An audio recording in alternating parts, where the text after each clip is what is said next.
Hello નમસ્કાર જય શ્રી કૃષ્ણ. હું છું તમારો પ્રિય ખજૂરવેલ. મને ઘણા લોકોએ કમેન્ટમાં એવું પૂછ્યું હતું કે તમે ક્યાં રહ્યો છો અને તમારું ઘર બતાવો. તો હું બારડોલીના બાબેન લેક સિટીમાં રહું છું અને આજે હું તમને બતાવીશ મારું ઘર જ્યાં હું રહું છું. તમને કેવું લાગ્યું છે લાઈક કમેન્ટ શેર કરજો અને કમેન્ટમાં મને જણાવજો કે તમને મારું ઘર કેવું લાગ્યું.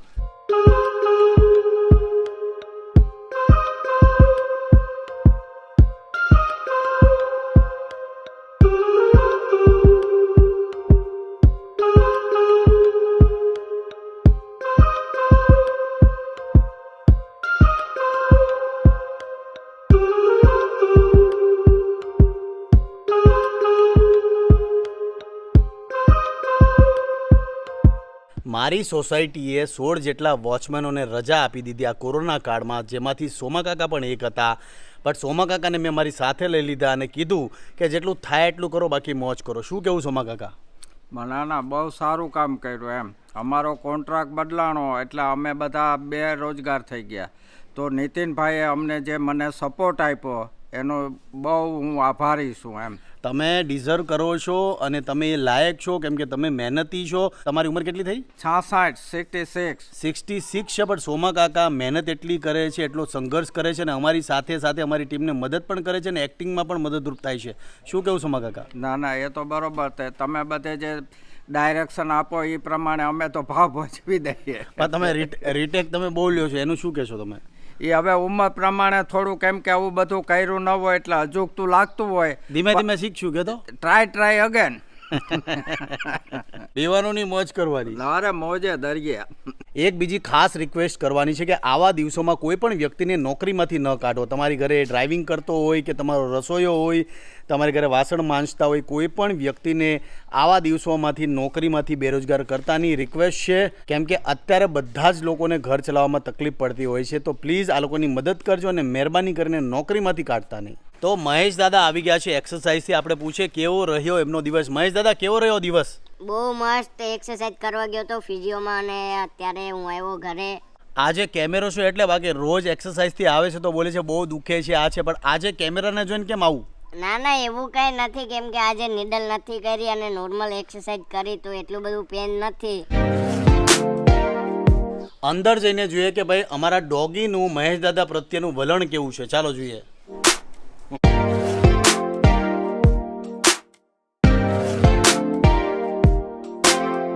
તરુણ, ત્રીજી વખત આપણે આપણું ઘર રિનોવેટ કર્યું છે, શું કહીશ? પહેલાં તો એ જ કહીશ કે પહેલી જે ભૂલ હતી આપણા બંનેની હતી. બીજી ભૂલ આપણે જે વ્યક્તિને લાવ્યા હતા એની હતી. અને હવે ત્રીજી વાર કોઈની ભૂલ તો નથી ને ભાઈ? ત્રીજી વાર પરફેક્ટ છે બધું. પહેલી વખત તારી ભૂલ હતી એકચ્યુઅલી તે કલરમાં લોચા મારી દીધા હતા. ભાઈ તમારું સિલેક્શન હતું, મારું નહોતું ભાઈ, રહેવા દો. એકચ્યુઅલી કેવું છે કે પહેલી વખત અમે લોકો જ્યારે ઘર અમે રિનોવેટ કર્યું ત્યારે અમારી ભૂલ એ થઈ ગઈ કે અમે લોકોએ કલરમાં લોચા મારી દીધા હતા. કલર જેવા કરવા જોઈએ એવા કર્યા નહીં, અમે લોકોએ લોચા થઈ ગયા કલરમાં. બટ આ વખતે અમે થોડુંક સારું કામ કર્યું છે. તમને કેવું લાગ્યું છે કમેન્ટમાં મને જણાવજો. બીજું મારે કેવું છે કે પહેલી વખત અમારી ભૂલ એ પણ હતી કે અમે લોકો સતત ટ્રાવેલિંગમાં અને શૂટમાં હતા, અલગ અલગ સિટીમાં, અલગ અલગ કન્ટ્રીમાં. તો અમે જે કામ ચાલી રહ્યું હતું એમાં ફોકસ ન કરી શકે, એ પણ એક અમારી ભૂલ હતી. તમે એક ખાસ સલાહ આપીશ કે જે પણ વ્યક્તિ પોતાનું ઘર રિનોવેટ કરાવે છે તો એ બીજાના ભરોસે પોતાનું ઘર ક્યારેય ન મૂકે. તમારું ઘર છે તો તમારે હાજર રહેવું બહુ જરૂરી છે. કલર કામ હોય, પ્લમ્બિંગ હોય કે XYZ કોઈ પણ કામ હોય, જાતે ઘરધણીને રહેવું બહુ જરૂરી છે.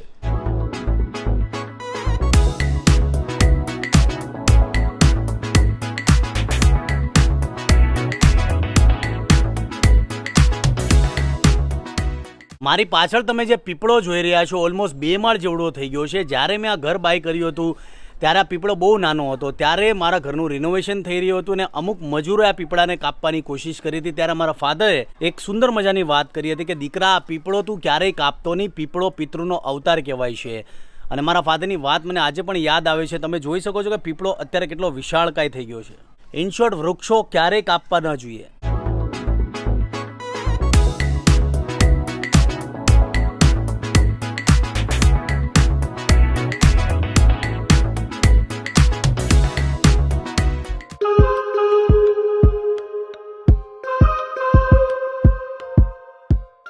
મિત્રો આજે એક ખાસ વ્યક્તિને મળવા માંગીશ જેમનું નામ છે વ્રજેશ વ્યાસ.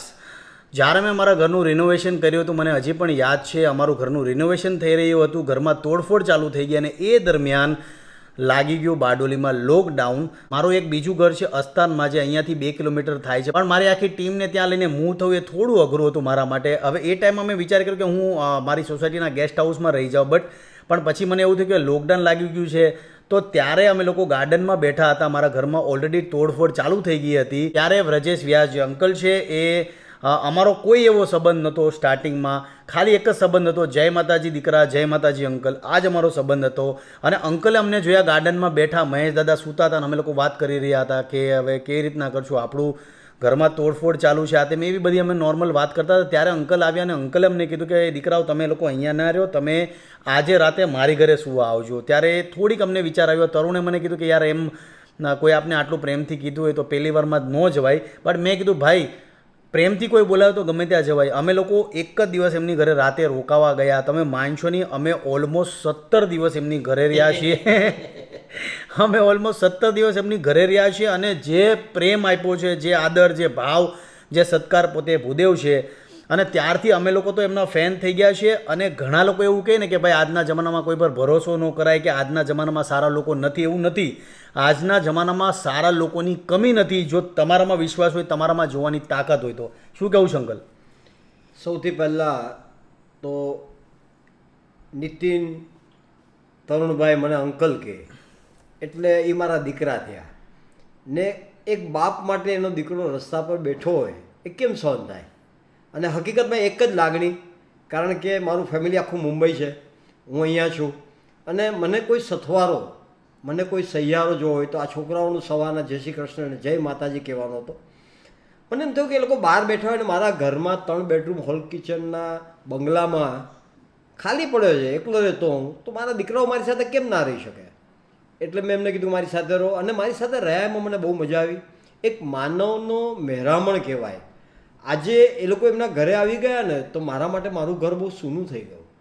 તમે નહીં માનો, જ્યારે અહીંયા રિપેર થતું ત્યારે રિપેર કરવાવાળાઓ પાસે આવીને સોરી, હું તમને રોકીશ, એ વાત હું કહીશ. જ્યારે અમારા ઘરનું રિનોવેશન થઈ રહ્યું હતું ત્યારે અંકલ રોજ આવે અને જે બી મજૂરો હોય કે આજુબાજુવાળા તમામ લોકોને કહે કે ભાઈ જોજે 2 દિવસ વધારે લગાડજે, જલ્દી કરીને દેતો નહીં, બધી વસ્તુ જલ્દી નથી કરવાની. એ તમે કહેતા હતા, મને યાદ છે. હા, એટલે મારે સૂનું નહોતું પડ્યું.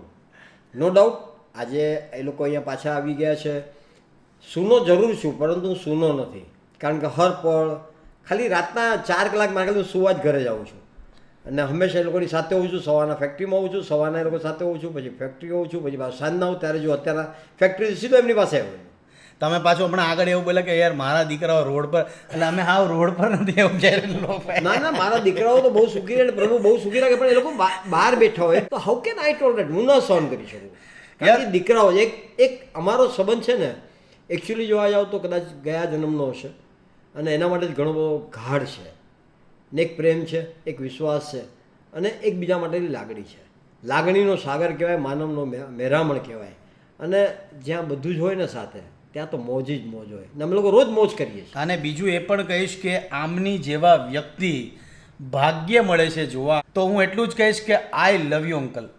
આઈ love you all of you from depth of my heart. હું એમ કહું છું ખજૂરભાઈ, કોઈને કોરોના થયો છે તેનો હાથ પકડીને કયો તને કાંઈ નહીં થાય, તો એને પોઝિટિવિટી મળશે, એને પોઝિટિવ વિચારો આવશે, એને જીવવાની એક આશા મળશે. તમે એને એમ કહો છો મારાથી દૂર રહે, એ માણસ અમથો મરી જાય યાર. બહુ સાચી વાત કરી છે તમે. અને બસ આવી પોઝિટિવિટી તમે રાખો અને તમામ લોકોને કહો કે ખુશ રહે, ટેન્શન ન લે અને મોજમાં રહે. માતાજી, માં મોગલ, માં સોનલ બધું સારું કરી દેશે.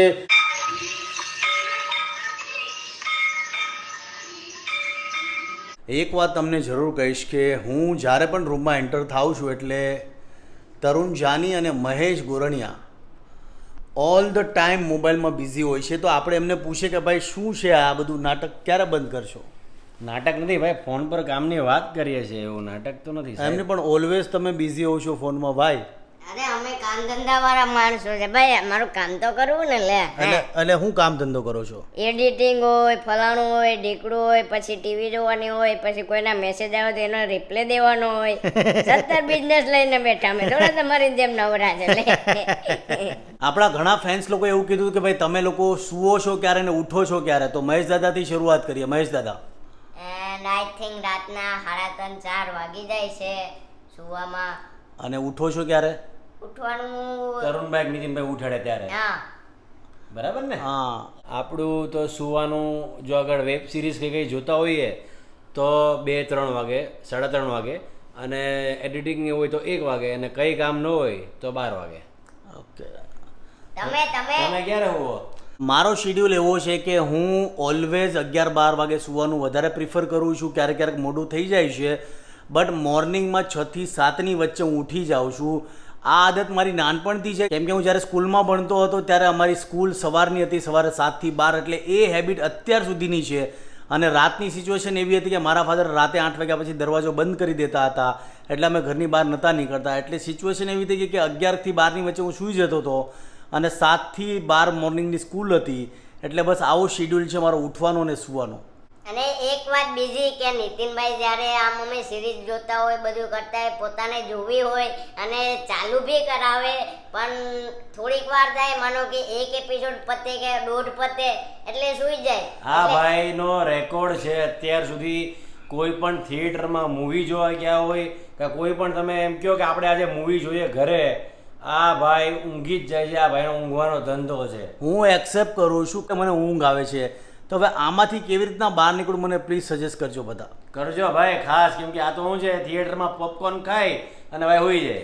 ને પછી ઘરે અમારે 2-3 વખત એક એપિસોડ જોવા પડે. અમે એટલે થોડુંક એને કહેજો.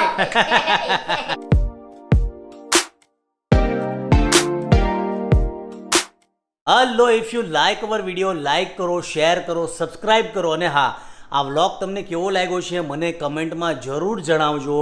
અને બીજું કે હવે ડેલી 1 દિવસ છોડીને કાં તો 2 દિવસ છોડીને મારા વ્લોગ આવશે. તમારે કેવા વ્લોગ જોવા છે એ પણ મને સજેસ્ટ કરજો. મળીએ છીએ આપણે નવા વ્લોગ સાથે. જય માતાજી, જય શ્રી કૃષ્ણ.